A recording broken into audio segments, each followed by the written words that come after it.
Bem-vindos a mais um Voz de Cama. Aqui estou eu, Ana Markel, também a Tânia Graça. Olá, Tânia. Olá, como está? Passou bem? Bem, obrigada, cá se vai andando. E não estamos sozinhas hoje. Não estamos. Temos connosco o Gonçalo de Oliveira, também conhecido como pai para toda a obra. Olá. Anda, Gonçalo. Bem-vindo, Gonçalo. Obrigado. Gonçalo faz consultoria em adoção. E eu vou dizer que isto é uma área necessária na medida em que todos sabemos que é um processo bastante complicado. O teu, com mais algumas camadas. O teu e de muitos outros na tua situação. Com muitas camadas. Com muitas camadas. Obrigado, antes de mais, e obrigado pelo convite.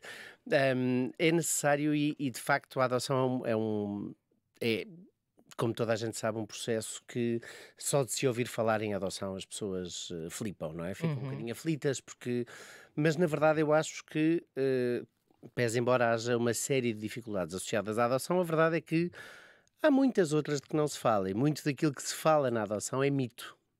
E as coisas não acontecem exatamente como as pessoas acham que acontecem. Portanto, há coisas muito instituídas, como tem que ter um quarto para cada pessoa, tem que ser quase milionário, as coisas não são exatamente assim. Ok. Há muitas dificuldades, há várias dificuldades, como é evidente. Como eu costumo dizer, e se quiserem já lá iremos mais em detalhe, não existem crianças saudáveis para adotar, porque uma criança que chega a uma situação de adotabilidade obviamente que não está bem. Com certeza, não é? Porque não teve tudo aquilo que uma criança precisa. Certamente, ao nível do amor, não teve, não é? Mesmo que esteja bem alimentada e bem nutrida. E que não tenha nenhum problema de saúde física, não é? Visível.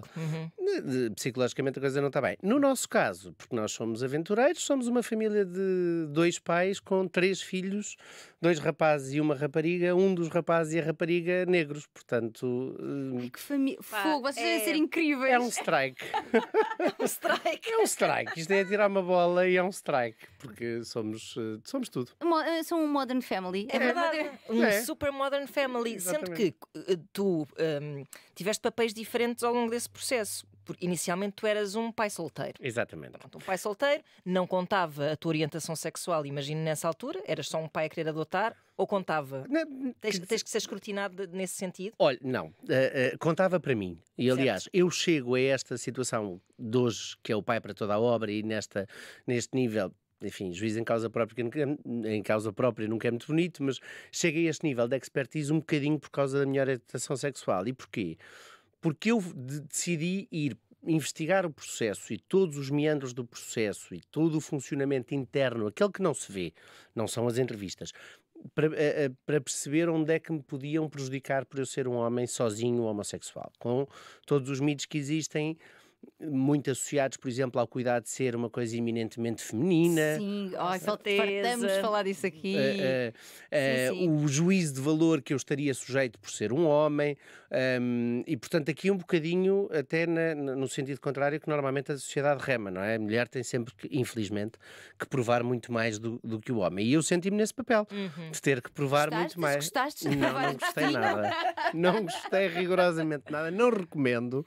E portanto, o que é que eu fui fazer? Fui lamber papel, fui ler tudo o que era legislação e tudo o que era funcionamento de meandro, de detalhe da adoção, para perceber onde é que esta gente me pode tramar. E, do ponto de vista legal, não podia. Claro que depois há um contacto que se vai estabelecendo, e no meu caso foi um contacto muitíssimo feliz nesse processo. Porque há muita gente que apanhaste a fermos também pela frente. Aliás, podemos assim, para entrar já a pé juntos, no segundo processo de adoção, que foi, também vos posso explicar depois porquê em detalhe, só em nome do meu marido.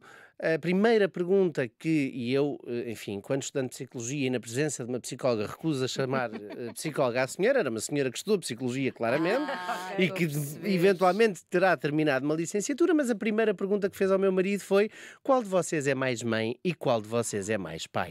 Senhores... Portanto, todo um terreno pantanoso. Muito. O que se responde, Gonçalo? O meu marido respondeu-lhe, bem, eu teria respondido coisas muito pouco simpáticas, porque tenho pouca tolerância à estupidez. O meu marido, que é um bocadinho mais bem educado que eu, respondeu-lhe simplesmente: não estou a entender. E ela acrescentou.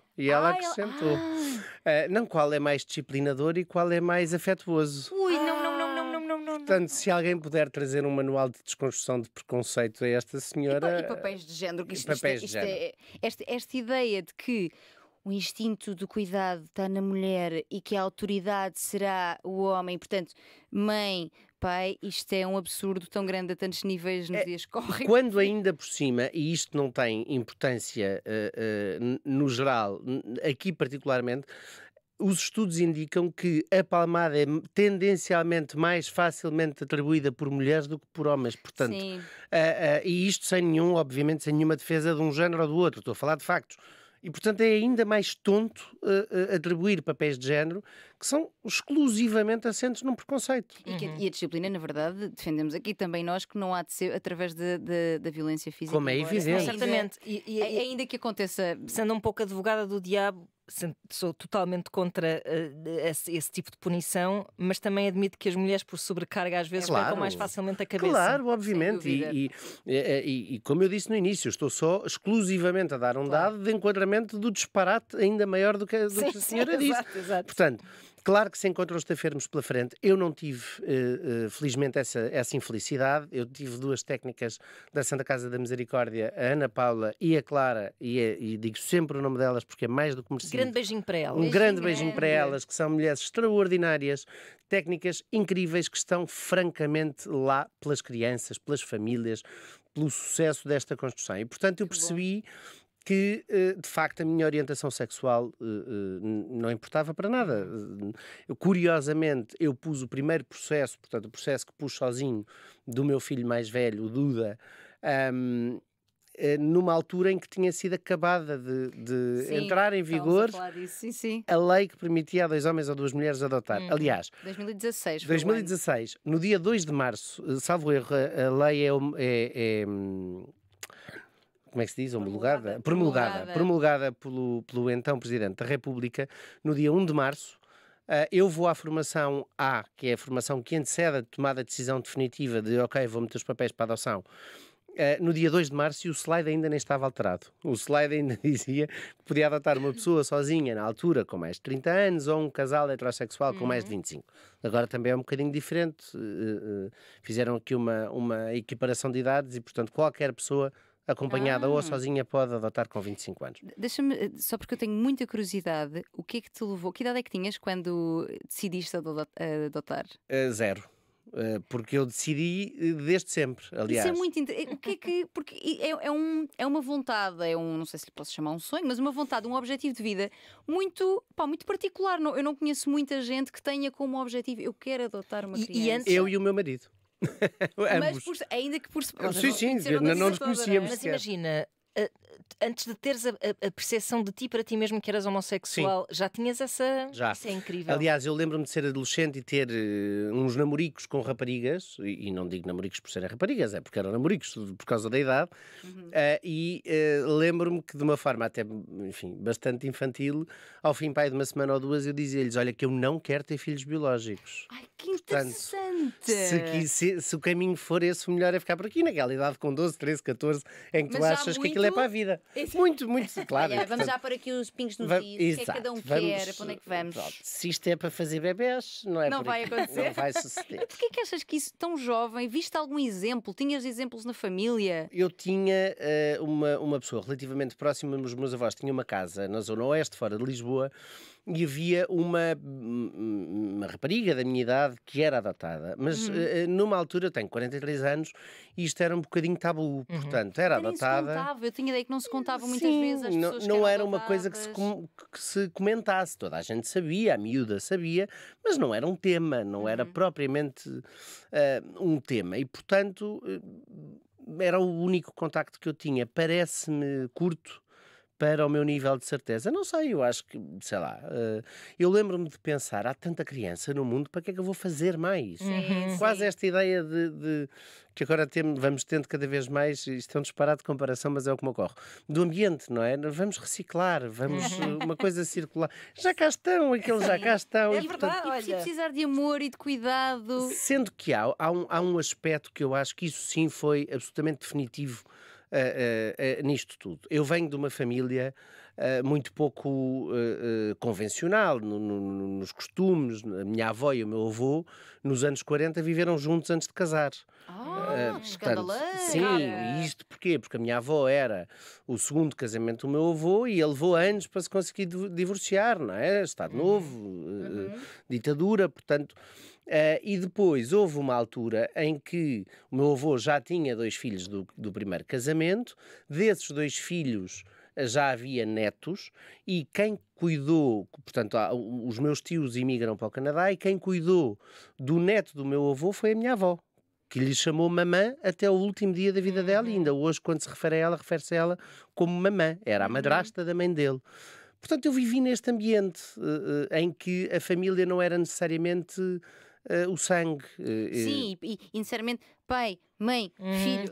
Esta estrutura tradicional não te ficou debaixo da pele? Não, aliás, eu lembro-me que um dia a minha avó, do lado do meu pai, também teve um segundo casamento, portanto, na verdade, curiosamente, as únicas gerações que casaram uma única vez foi a geração dos meus pais, portanto, pais e tios. Sim. Tudo que veio antes e depois venham mais 5. E, portanto, do lado do meu pai, a minha avó também casou 2 vezes e eu lembro-me de me referir ao marido da minha avó como meu avô. Mas eu sabia que aquele senhor não era pai do meu pai. Sim, sim. E, portanto, havia um putativo avô que eu não conheci, morreu antes de eu nascer. E há um dia que me dizem, mas o avô Alberto não é avô. E eu fiquei chocadíssimo com aquilo. Como é que aquele senhor que eu toda a vida chamei avô... Que idade é que tinhas quando isso aconteceu? Epá, sei lá, devia ter para aí 10, ou assim uma coisa, 12. Achei aquilo um disparate, ou talvez até menos. Achei aquilo um disparate, mas na minha cabeça, o facto de ele não ser pai do meu pai não fazia com que ele não fosse o meu avô. Claro. Portanto, se houve alguma influência exterior, eventualmente foi esta, não é? Foi esta liberdade de movimentos, de afetos, de categorização, ou da ausência de categorização do que é isto de ser pai ou mãe, ou avô, ou avó, ou tio, ou tia, e portanto, para mim sempre fez parte. A adoção para mim era uma certeza absoluta, um bocadinho confundida ali na altura do final da adolescência, início da idade adulta, quando me confronto aí sim com a minha orientação sexual, e quer dizer, há 20 e tal anos era inimaginável que eu viesse em tão pouco tempo a conseguir ter os direitos que entretanto foram alcançados, porque nisso Portugal andou bem e em relativamente pouco tempo conseguiu aqui resolver uma série de coisas pertinentes a nível de direitos de pessoas LGBT. Até ver. Depois, minha amiga, estamos cá, estamos na luta. Mas na altura... Aqui dentro está-se muito bem, não é? Aqui estamos bem, não é? Aqui, uma bolinha temos boa. aqui 3 matérias-primas interessantes para fazer bem. Mas então, quando reconheceste que eras homossexual, puseste esse objetivo, esse sonho de lado, pensaste, já não vai dar? Também não. Ou pensaste, vai dar mais trabalho, mas lá chegarei. Pois, exato. Okay. Eu não estou muito habituado ao final já não dá. Não é muito não és para um mim. Pessimista. Não, de de todo. Aliás, no dia que eu me estreiei como ator, uma amiga ligou para a minha mãe e disse: tia, não está nervosa? Eu disse: eu não, estou habituado que ele mete uma coisa na cabeça e consegue ser, porque está a correr lindamente. Portanto, eu cresci com isto e, portanto, havia a dúvida de como é que eu vou fazer isto, não é? E depois, não muito depois, eu percebi que podia adotar sozinho. Ok. Que a lei, eu não sei, a adoção singular, não sei exatamente em que momento começa, mas pouco depois eu percebi isto pode acontecer sozinho. Eu só tenho que ter 30 anos, é uma construção de estabilidade até lá e, portanto, isto vai acontecer. Na minha cabeça era uma certeza absoluta. E nem sequer tu nem sequer pensavas na parentalidade como decorrente, como um projeto em casal necessariamente. Era tu querias ser pai. Eu queria ser pai adotar. E queria ser pai sozinho. Eu queria muito passar pela experiência de ser pai sozinho. Depois acabou por acontecer, não é? Sim, e depois acabou por deixar de acontecer. Sim, Mas eu queria muito, porque, enfim, eu costumo dizer isto, as pessoas imaginavam que as pessoas, a sociedade em geral, imaginava que a comunidade LGBTQIA+, estava toda numa linha de partida à espera que alguém disparasse um tiro para nós podermos ser pais e mães. Vamos lá ver. Isto é uma orientação sexual, não é exatamente uma questão de infertilidade. Eu não sei se sou, senão, porque nunca tentei. Mas quer dizer, há 1000 formas de ter filhos. Claro. E há casais homossexuais que efetivamente têm filhos biológicos de ambos ou de um, ou seja, há formas de ter filhos biológicos mesmo em relações homossexuais. Exatamente. Eu não queria isso, primeiro porque queria muito adotar e depois porque eu não queria dividir a criança com ninguém. Pá. Ai, aqui eu adoro esta história. Tu tens um perfil ótimo. Pá, nós temos Não aqui queria imensos criar. mails que recebemos aqui de mulheres sobretudo, mas também acho que já recebemos de alguns homens em casais, portanto, heterossexuais, que quer ser mãe, o relógio está a coisa, não encontra ninguém, ou seja, sempre muito condicionadas pela ideia de casal para depois ter filhos. Uhum. E claro que eu acho que isto é um bocado um sonho romântico, não é? Que todos que nos enfiaram na cabeça, mas depois ao mesmo Princesas da Disney. as Sim. princesas da Disney, não é? Mas ao mesmo tempo Disfuncionais, também disfuncionais. um grande receio de não ser capaz de dar conta do recado sozinho, porque ter um filho é uma empreitada. Nunca te passou pela cabeça, tipo, será que vou conseguir criar uma criança sozinho, com todos os desafios extra que uma criança que vem de um processo de adoção traz a sua bagagem? Acho que o Duda tinha 4 anos, não é? Tinha 4 quando eu Portanto, adotei. 4 já é uma mini pessoa. Já. É verdade. Já. Não. Tinhas uma boa rede de apoio, a Tinha tua uma família fantástica apoiava. rede de Ok, apoio. pronto, Tinha isso uma é essencial. soberba rede de apoio e acho que isso. E rede de apoio de mães e de pais e Exato. de gente. Tinhas a tua aldeia. Tinha a minha aldeia. Uhum. Tinha a minha aldeia. A minha irmã tem 4 filhos, pariu 4. A minha mãe teve 3, portanto, e fomos sempre todos muito maternais, paternais, muito agarrados uns aos outros, portanto, isso está-nos muito no ADN daquilo que é a nossa família e daquilo que são as estruturas à minha volta, e portanto, a adoção é um processo que, tal como qualquer outra parentalidade, não se vive sozinho. Mesmo, claro que há aqui uma dimensão gigantesca de solitude, de escolha de viver aqueles momentos a só. E eu tive 1 ano, eu e o Duda, e é duríssimo, como é evidente, por mais rede de apoio que se tenha, quer dizer, Claro, o tu és o compromisso pai. é meu, não é? Exatamente. E eu perguntava às técnicas, como é que eu vou passear a cadela? Como é que eu tenho aqui vou? outra filha, Eu tenho já uma filha aqui canina. uma bicha para levar à rua à noite. Como é que a pessoa faz isto? Valha-me Sim, Deus. sim. Então vai com ela. Mas a cadela não tem esses horários. Ela costuma ir à rua às 3 da manhã antes de eu ir para a cama, porque eu tinha uma vida completamente. Eu na altura tinha um restaurante, sou ator, trabalho à noite, portanto eu não me deitava, ninguém na minha família me ligava antes da 1 da tarde, era completamente proibitivo. Sim. Portanto, a minha vida vira de uma forma deliciosa, maravilhosa, mas Dura. Dura, claro, não se passa disto para aquilo assim. Pronto, agora sou uma velhinha que se deita às 10 da noite, não é? Que às 7 está a pino para fazer 3 pequenos almoços. Pois. Pronto, Exato. meu amigo, foi a minha escolha e é uma escolha muito feliz. Agora, claro que em nenhum momento, aqui há uns tempos na Júlia Pinheiro, a Júlia Pinheiro perguntou-me, não falo em arrependimento, mas não houve nenhum momento em que tu Eu fizesses... tinha aqui essa na minha cabecita agora. Ai, É tipo, onde é que eu pus a fatura para devolver? não. Porque, Não. porque é assim, e eu ia até acrescentar aqui outra camada ainda, que tu dizias no início, e que é verdade que muitas vezes as crianças que foram institucionalizadas vêm com marcas muito profundas, tanto desse período como do período anterior, mesmo que, atenção, que tenham sido muito bem cuidadas na instituição em que estiveram. A Santa Casa, daquilo que eu sei, faz um bom trabalho nesse sentido. Mas a maioria não faz. Ok, pronto. Lá está, tu traz aqui uma informação inside, não é? Que nós não A temos. maioria das instituições... Eu acho que falha um bocadinho naquilo que é um cuidado individualizado. Claro, e isso é diferente, que impossível. impossível, porque Acho são que a muitas cesta de afeto crianças. são muitas Exato. crianças. mesmo a correr muito bem, os estudos dizem que por cada ano de acolhimento há um atraso de 4 meses de desenvolvimento. Desenvolvimento Pois. cognitivo. Sim, eu lembro-me Portanto, disso. e portanto estamos a falar de 1/3. Portanto, uma criança que passe, por exemplo, os meus 2 filhos, o Isas e a Cacá, que chegaram agora mais recentemente, que tiveram 5 anos, estamos a falar de 2 anos quase. Sim. 2 anos de sentes comprometimento. Sinto. Sinto isso nas mais variadas coisas, até nas mais pequenas competências. E depois, uma criança adotada nunca tem verdadeiramente a idade que tem. Ou seja, dependendo daquilo que estamos a falar, pode ter mais ou menos. Há um despertar, por exemplo, num ambiente de uma casa de acolhimento, especialmente se tiver um grande leque de idades. Há um despertar para a sexualidade muitíssimo Pois é. excessivamente e perigosamente precoce.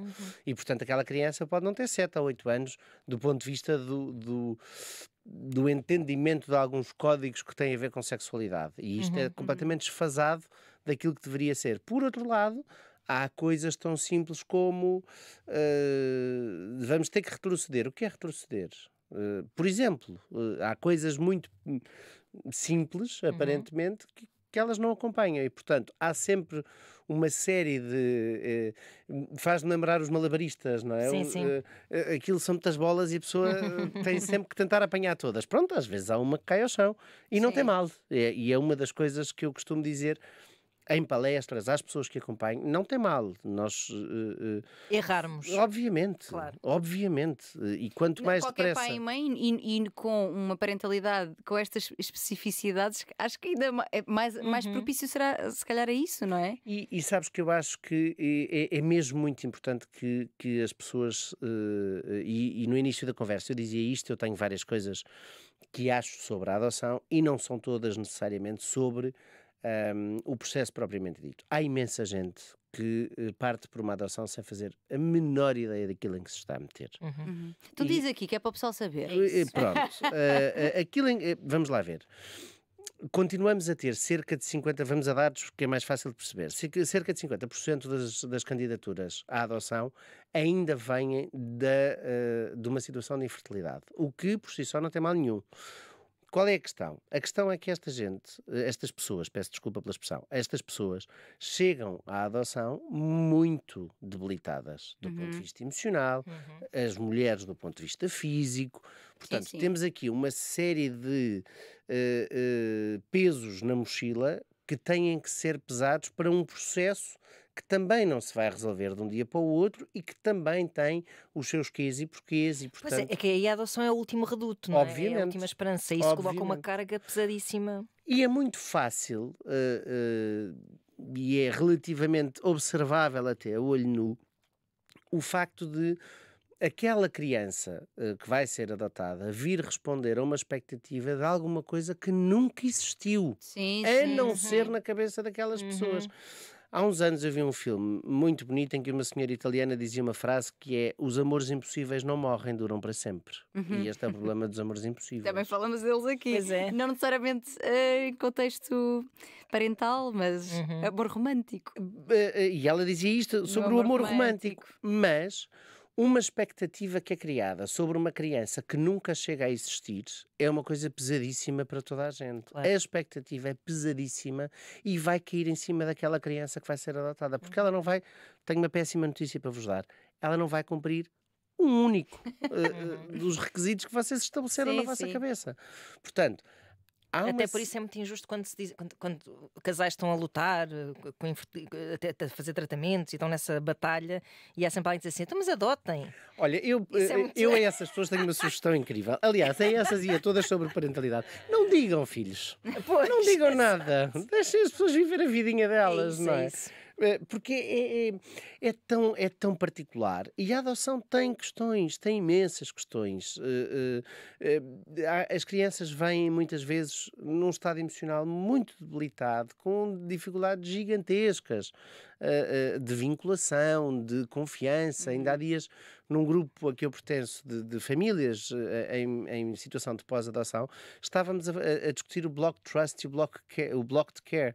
Ou seja, há uma confiança bloqueada pela criança que se pode traduzir num bloqueio no nosso cuidado. Portanto, estamos a falar de coisas muito sérias e sem querer assustar ninguém, mas é importante que as pessoas percebam Claro. que é importante que as pessoas queiram adotar. E a maioria das pessoas que chega à adoção não quer adotar, quer ter filhos. Exatamente. E são coisas muito diferentes. Basta dizer, por exemplo, que não chega a 50% o número de candidaturas que aceitam crianças de outras etnias. Isto está. tenho uma amiga que está em processo de adoção e ela disse que tinha sentido que passaram vários passos à frente, isto aqui muito entre aspas, por terem colocado que aceitavam crianças com deficiência, que aceitavam crianças de várias etnias e com uma idade muito acima daquela que geralmente as pessoas procuram, que são Que é crianças bebés. mais pequeninas. Exato. Eu Ou seja, eu isso estive a ver o relatório do CNA hoje e agora 2/3 das pessoas querem crianças até aos 6 anos. E acham que têm pretensões alargadas. Ah, ok. Uhum. Não, mas elas são mães. É mais Aliás, eu tenho 2 filhos doentes crónicos. Um com uma doença rara e outro com uma questão, com uma cardiopatia congénita.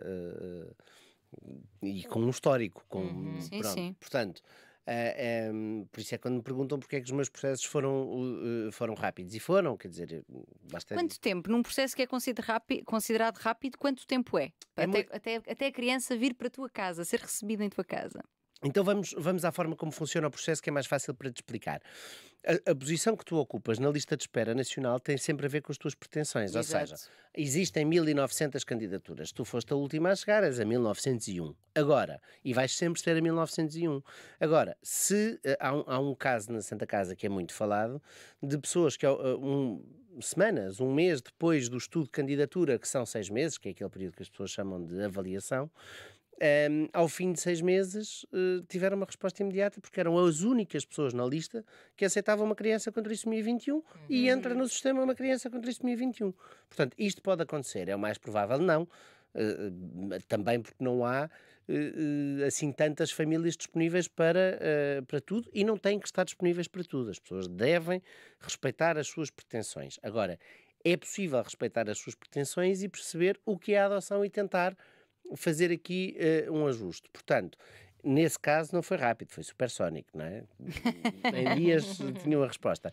No meu caso, desde o dia que eu pus o processo do Duda até ele chegar, foram 2 anos e pouco. E é considerado um processo rápido, ainda Sim. assim. E repara uma coisa, E tu sentes que o tempo, porque isto se calhar. é fundamental. Pois, porque eu estou aqui a dizer, 2 anos é imenso tempo.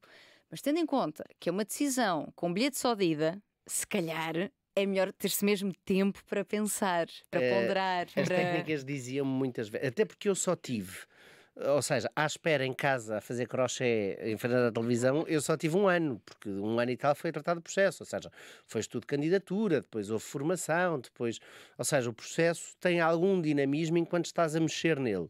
O problema é depois vai para casa. E esse ano de espera, como é que o viveste? Olha, vivi fazendo tudo o que me apeteceu. E não me Despediste da vida. completamente.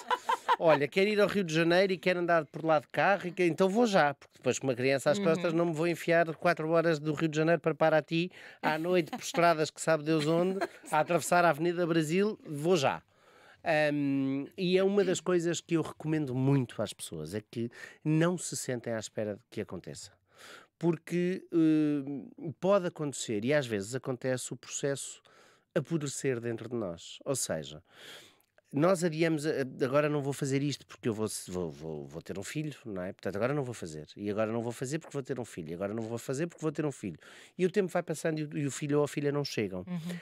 E quando finalmente decidimos, ok, vou viver, o telefone toca. E nessa altura, muitas vezes, o processo já não existe dentro de nós. E é preciso ter a coragem de dizer, já não quero. Muitas vezes não dizem. E depois há devoluções. E, portanto... Isto acontece de facto, não é? Acontece de facto. Foram 8 em 2023, 14 em 2022. Acontece. Acontece e repara uma coisa. Sem querer romantizar nada, há situações... Talvez seja preferível em algumas, não é? É sempre. Tu não podes certamente. condenar uma criança a ficar num sítio onde não é Claro, desejada. tens toda a razão, claro que sim. Claro que à partida, não devia ser permitido, mas depois percebes que a única pessoa que vai pagar aquela fatura é aquela criança. Claro, Já pronto. vem Claro. com um historial Que já- certamente de Sem dor e de... Agora, também é verdade que Portugal não é Lisboa, que os recursos não são equitativamente distribuídos por todo o país e nem sempre é fácil, por exemplo, numa adoção singular, dar conta sem nenhuma rede de apoio. Porque depois de sair a sentença, acabou. O nosso apoio é zero. Nós retiramos crianças do sistema, poupamos dezenas de milhares de euros ao Estado e não temos sequer um psicólogo de borla. Sequer. Epá, isso é muito absurdo. Temos É verdade. zero. Muito absurdo. Temos zero. Não temos nenhum tipo de apoio, tirando eventuais abonos mas iguais isso a qualquer qualquer exatamente. criança. Tem que ter direito. Não temos nada, não há. Pronto, quer dizer, claro que nos podemos sempre chatear um bocadinho e tentar. Mas houve uma vez que me disseram, mas tem ali a clínica com pedopsiquiatria. Então, mas espera lá, mas eu quando me dói o tornozelo não vou ao dentista. Portanto, Sim. eu não preciso de pedopsiquiatras, preciso de psicólogos. Uhum. E, Ora, aqui está portanto, uma distinção que vale a pena também fazer, lá está, porque são de facto Coisas serviços diferentes. diferentes, exatamente, acompanhamentos diferentes. Um pedopsiquiatra é um médico. E um Obviamente. psicólogo formou-se em psicologia. São abordagens Obviamente, são diferentes. abordagens completamente diferentes. Portanto, sem querer defender ou deixar de defender quem quer que seja, eu hoje percebo que uma interrupção de uma integração de uma criança pode não ser exclusivamente uma crueldade. Sim, pode não ser gratuito, não Pode é? não ser gratuito. Pode não ser gratuito e gosto de acreditar que talvez Que não ainda é, não é? seja. Eu acho que mesmo quem tem Mas isso é porque sou romântico. Pois. Não tenho dados para isto. Mesmo É só quem tem porque sou filhos romântico. biológicos muitas vezes cai naquela tentação muito absurda de dizer então, mas eu dou-te tudo e tu tratas-me assim. Ou seja, de exigir uma espécie de gratidão por parte de um filho. Um filho que vem num processo de adoção terá toda a legitimidade de até rejeitar Claro, os seus pais, não é? claro. Ele não tem E nenhum isso para motivo. algumas pessoas deverá ser um gatilho, se calhar Então estão mal preparadas. não estão, Pois, não exato. estão, mal não estão preparadas. preparadas. E claro. vamos sempre bater no mesmo. Eu recuso-me terminantemente a atribuir a responsabilidade do que quer que aconteça numa adoção à criança. Sim, sim. Recuso-me. E, portanto, no limite, e vamos lá ver, e contra mim falo. Eu também levanto a voz e gostava de não levantar nunca. Eu também digo coisas que não gostava depois de não dizer. Porque os filhos não são gratos. E eu também não sei se têm que ser. Pois, eu acho que não, Estás a honestamente. perceber? Acho que não é Nenhum por aí. filho. Portanto, quando as Eu pessoas acho dizem, que what goes around comes around. Se tu dás amor, acho que vais receber amor. obviamente, eles têm que perceber, e isto é uma coisa que eu exercito todos os dias, ainda anteontem, eles têm que reconhecer, têm que perceber que neste momento e neste contexto têm que reconhecer o seu lugar de privilégio. E porque senão, sem reconhecer o lugar de privilégio, ninguém, a empatia não nasce Claro, claro. Sim, sim. no meio do agrião e do coentro, não é? A empatia, a pessoa tem que trabalhá-la. E portanto, obviamente que isso é uma coisa que eu exercito com eles, ainda anteontem. Um dos meus filhos, o Duda, estava a cortar um bife e disse: este bife, eu deixei acabar a frase, esse bife é de vaca. Estás a comer bife, não vais reclamar a comer bife de vaca. Lamento, mas não vai dar, não é? Pronto, queres reclamar de outras coisas, mas... E ele ficou muito ofendido comigo. Oh, filho, tens que perceber. Eu corto-te o bife e vais ver que o bife é terro. Não vais a reclamar a comer bife de vaca, não é? Quer dizer, umas asinhas de frango também temos, também pode ser. Portanto, agora, a gratidão, eles não têm que ser gratos de coisa nenhuma, eles não têm nenhum motivo para confiar em adultos. Exato. Aí é que Isso está. tem muito nenhum verdade, motivo Isso é muito para verdade. confiar em adultos, portanto, somos nós que temos que nos esforçar. E depois vamos lá ver, no limite in extremis, ninguém nos atirou para ali. Aquilo não é um poço de lava, não é? Ninguém nos atirou para aquela situação. Nós escolhemos estar naquela situação. Portanto, somos nós que temos que respeitar os tempos daquelas crianças, as mochilas daquelas crianças, porque muitas vezes eles chegam completamente, muitas vezes, na maioria das vezes, eles chegam completamente esfrangalhados. E ainda assim, tu escolhes ir ao segundo, terceiro. É verdade. Porque te trazes assim um pacotito completo. É verdade. Como é que. Depois aqui já estavas com o teu companheiro, é teu marido. É meu marido, Teu sim. marido. Meu marido. Que eu tinha aqui esta adoção, casamento homossexual aprovado em 2010 e desculpem, casamento homossexual e a adoção em 2016. Portanto, todas estas coisas são bastante recentes. Muito O recentes. que- Muito recentes. Eu conheci o meu marido por causa da adoção. Vou-vos contar uma história que é muito bonita.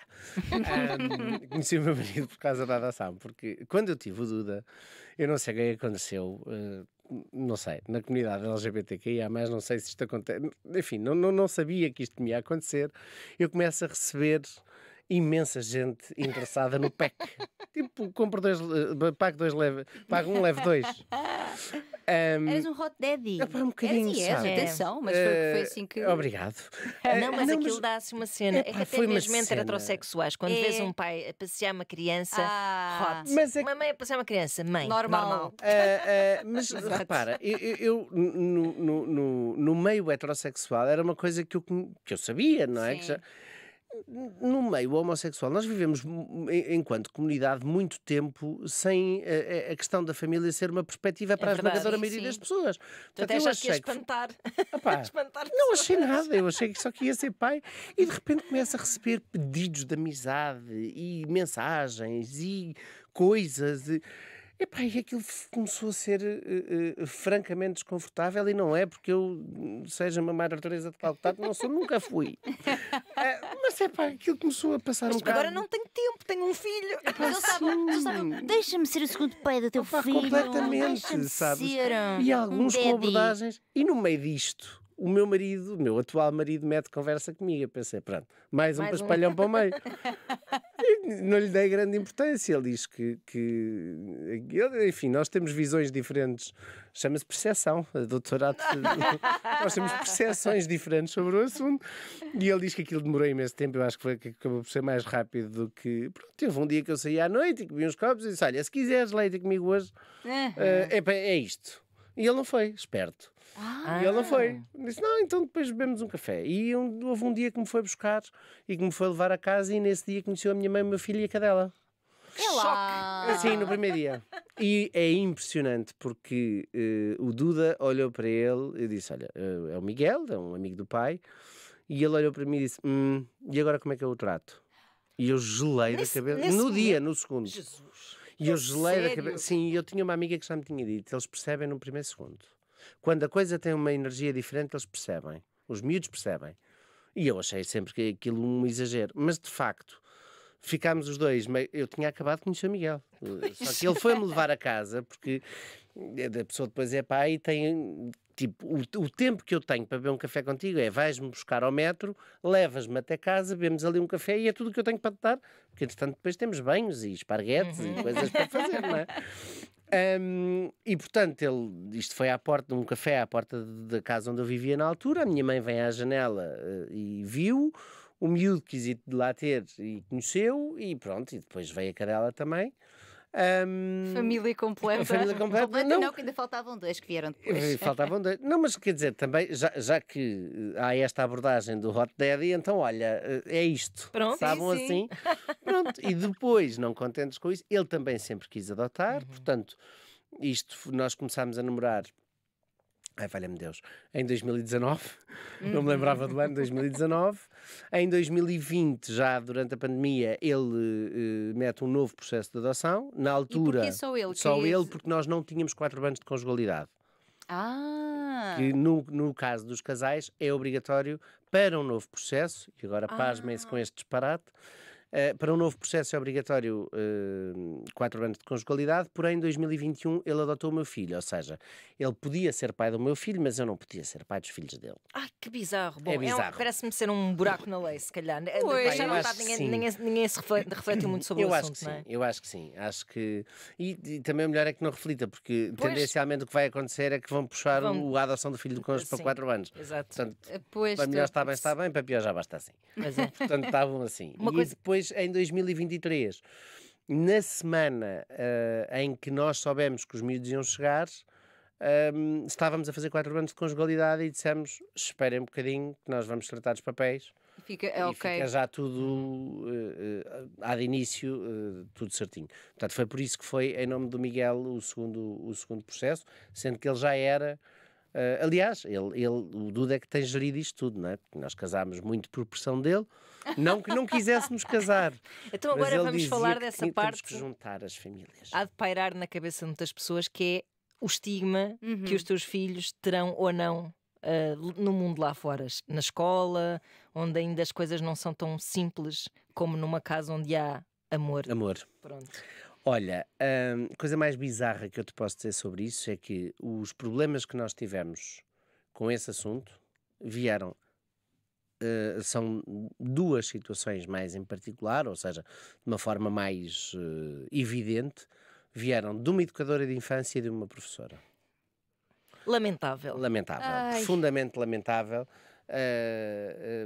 Coisas que nós sabemos que são ditas sem nós lá estarmos, muito feias, que eu não vou reproduzir, porque, enfim, os meus paizinhos, a minha mãe e o meu pai deram alguma educação e, portanto, recuso-me a repetir as coisas dantescas que foram ditas, mas desde o miúdo ser posto à frente de uma turma inteira e explicarem que a adoção são crianças que vão para uma casa porque a família não os quer. Não, dantesco. Aliás, meu marido nesse dia perguntou-me... É que isso é de uma violência. Crueldade. É de uma crueldade. E tu perguntas-me como é que sabes? Porque ela disse-me. Ela disse-me que tinha feito isto. Achando que estava a fazer uma grande Exato, coisa. e portanto eu oscilei entre o Bater-lhe? acesso da raiva. O meu marido perguntou-me o que é que tu fizeste à senhora.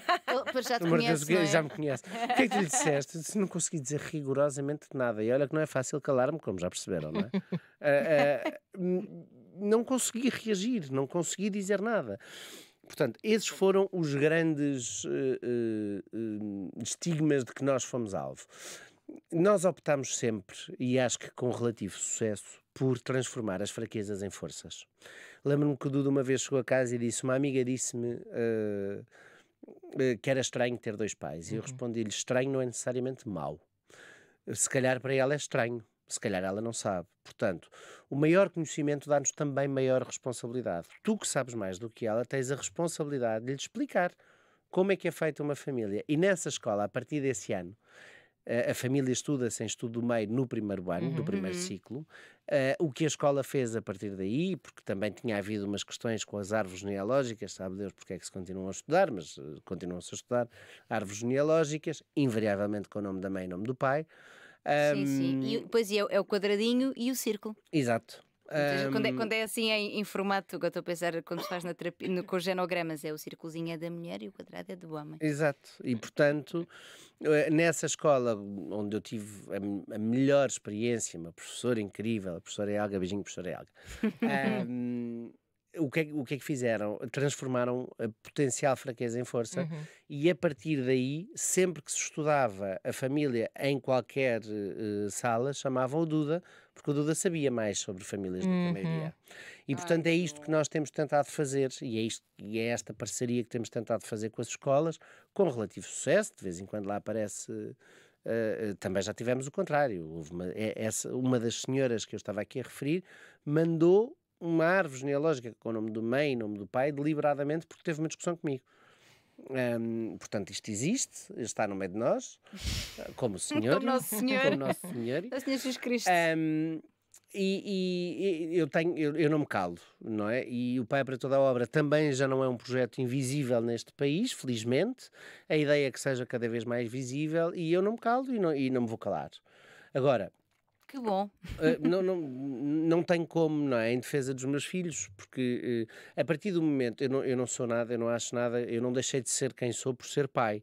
Agora, há aqui uma reorganização de objetivos, de finalidades, de anseios, e portanto eu não posso permitir que, no que está na minha orla de decisão, eu não posso permitir que os meus filhos sejam agredidos gratuitamente. Agora, é evidente que há, para além disto, que é a parte do ataque direto, há um pano de fundo que existe sempre, que é em todos. Por exemplo, a nossa filha mais nova, para ter apoio da psicóloga da escola, veio um documento para casa, tinha nome do pai e nome da mãe. Eu comecei a borbulhar, ainda não a ferver, e pensei, ok, risco o nome da mãe. Mas eu não tenho que fazer isso, porque eu não tenho que me enfiar nos sapatos de ninguém. Eu não tenho que... Não é a minha família que tem que sistematicamente se moldar para caber naquilo que alguém decidiu que é uma família. Chega cá abaixo e diz, este documento não pode ser assinado pelo encarregado de educação, tem que ser assinado pelo pai e pela mãe. Aí está. E eu mandei um e-mail à senhora a dizer, olha, não é possível. Os meninos não têm. Sim, sim. Portanto, se os meninos têm dois pais, não vou assinar isto, não vou arriscar, não vou corrigir, não vou. É um statement, não vou, não faço. E portanto eu acho que, e isto sim é diário, percebes, Ana? Há uma série de questões, o pai tão querido, e a mãe? Sim. As pessoas partem do princípio, e eu acho que também é importante para nós distinguirmos a diferença entre aquilo que é um preconceito. Toma lá uma árvore genealógica com o nome da mãe e o nome do pai, porque o teu pai me irritou. Exato, mas isso E é outra, perverso. isso não é perverso Exatamente. e pronto, e eu espero que, enfim, o universo um dia há de equilibrar isto tudo e eu cá estarei na primeira fila para aplaudir a queda. Outra coisa é a formatação, não é? a heteronormatividade É verdade. em que vivemos e, portanto, não podemos também... É muito importante até para dar nome e voz à nossa credibilidade e à nossa luta e à nossa existência, é muito importante que não desatemos aqui todos aos gritos por tudo e por nada, sim. porque senão isto vira só uma barulheira muito grande. Aliás, eu no Pai para Toda a Obra, normalmente os assuntos mais sérios, pronto, porque sou ator, faço sketches de humor. Ainda há dias fiz um sobre o Presidente Internacional que recebemos do Sr. Zuckerberg, estou muito feliz, porque agora qualquer um pode diagnosticar, não precisa de ser psicólogo para me diagnosticar como doente mental. Exatamente. Portanto, é importante, o estigma já é pesado, e eu acho que o amor e o humor são armas muito fortes. Uma vez a minha filha, o Isas e a Cacá são negros, são de origem africana, e a Cacá chegou a casa e disse: "Oh pai, uma pessoa hoje na escola disse que eu era preta." E eu desmistifiquei aquilo imediatamente e disse: "Oh filha, branca é que não és." Vamos partir daqui, não é? Vamos daqui. Sim. Porque de facto não é branca. E eu acho que o insulto se esvazia quando tu o demonstras como absurdo. É absurdo que gay seja uma ofensa, é absurdo dúvida, que sim. preto seja uma ofensa. É absurdo e, portanto, tens que passar, e eu ensino isto aos meus filhos todos os dias. Há uma coisa que vocês têm que saber. Duas. O que realmente importa está daquela porta para dentro. É aqui. Sim. O que realmente importa está aqui. E outra que vocês têm que perceber é que vocês vão ser insultados por gente estúpida o resto da vida. Mas o problema não está em vocês, está em quem insulta. Quem agride, quem maltrata, quem insulta, esses sim têm um problema para resolver. Isso é uma forma, o que vocês estão a fazer que é o que na verdade todas as famílias deveriam fazer, além de amar muito, é passar muita autoconfiança, muita. Tipo, o que importa está aqui é este o nosso amor, é esta a nossa família, e a partir daqui. Mas é que as crianças saem com uma força e com uma capacidade de lidar com as dificuldades lá fora muito maior. E a propósito da escola, eu fui ver algumas coisinhas sobre este tema, com o qual por acaso nunca me tinha cruzado muito, nós ainda não tínhamos tido o tema da adoção aqui. Bom, está a ser tão bem representado, está Obrigado. mesmo. E uma das coisas que li, que era muito aqui em relação ao estigma e à preocupação que as pessoas têm com o estigma, é que um dos fatores que mais modera esse estigma é precisamente os movimentos que na escola existem para a integração, para a inclusão. E, portanto, é o que estás a dizer, vocês levaram coisas para a escola que depois a escola reproduziu, e isso não só beneficia a vossa família, que está para vocês em primeiro lugar certamente, mas todos os miúdos que estão a assistir a isso estão a desconstruir a sua ideia formatada do que é que tem que ser uma família, claro. e de onde é que pode haver amor, e de que todas as pessoas. E aliás, quando se fala também de por crianças filhas de pais homossexuais, aquilo vai ter ali problemas, os estudos não dizem nada disso. Nada. E não dizem há 40 anos. Exatamente, apresentam a Associação Americana de Psiquiatria há 40 e tal anos que fala muito bem do tema. E além de apresentarem um ajustamento psicológico semelhante, apresentam uma coisa muito, muito interessante também, muito boa, que é uma maior tolerância e apreço pela diversidade. Ou seja, não há aqui nada de prejudicial por serem filhos ou seja, nada prejudicial porque são filhos de pais homossexuais. Serão prejudicados por ser filhos de pais ou mães que não exerçam tão bem quanto possível. E sabes que uma das coisas mais engraçadas, e porque já somos dois há mais tempo do que eu fui sozinho, pai, e é muito engraçado que nós estamos a chegar à escola, levá-los à escola, e os colegas dizem: "Olha o pai de não sei quantos", e dizem exatamente, se for eu ou se for o Miguel, "Olha o pai da Cacá", "Olá, pai da Cacá", e se lá tiver o outro, "Olá, pai da Cacá". Exato. Eu acho que é um bocadinho como eu sentia aquela história dos dois avós, que eu não sabia muito bem porque é que tinha dois avós. Eles também não sabem muito bem, mas também não lhes interessa forçosamente, percebes? E eu costumo dizer isso, ou seja, o Pai para Toda a Obra surgiu como só uma página nas redes sociais para eu partilhar o dia-a-dia da minha família, e foi crescendo de importância, sem falsas modéstias, mas também sem querer ser arrogante, e não o faço exatamente pelos meus, porque os meus estão bem. Os meus estão bem, os meus filhos estão bem integrados, faço porque acho mesmo que é importante falar de adoção em Portugal. É mesmo fundamental que tiremos o peso a isto e que nós percebamos o que é difícil, é um caminho, mas é possível. E, portanto, é fundamental que nós banalizemos as coisas, e é por isso que eu banalizo quando ela me diz: "O menino disse que eu era preta". Querida, branca não é? Porque não é, e isso não tem mal, isso não tem é que ser ofensa. Exato, Sim. só que da estrutura racista que vivemos também. Obviamente. Mas é o que dizias- superpoder possível é mesmo de. Obviamente. O escudo possível é transformar essas palavras em. É reduzi-las ao absurdo e que não sejam armas de arremesso, não é? Porque são usadas como tal. Eu se calhar vou fazer um bocado de discriminação positiva agora, mas dá-me a sensação que, tendo em conta. Olha, tudo isto é recente, não é? Estamos a falar de 2016, portanto. Sim, menos de tudo 10 muito anos. recente. Exato. E tens todo um historial de pessoas a seguir a escada relacional de que a gente fala aqui, como se fosse uma inevitabilidade, e a ter filhos por dar cá aquela palha. E tens uma história, de se calhar, de imensos casais homossexuais que lutaram tanto para ter um filho, que se calhar encaram essa missão com um amor. Não vou dizer que o fazem melhor que os outros, por isso é que eu estava a dizer, não é isso que eu quero dizer. Mas há muitas pessoas que só tiveram filhos porque sim e que se calhar amaram-nos imenso.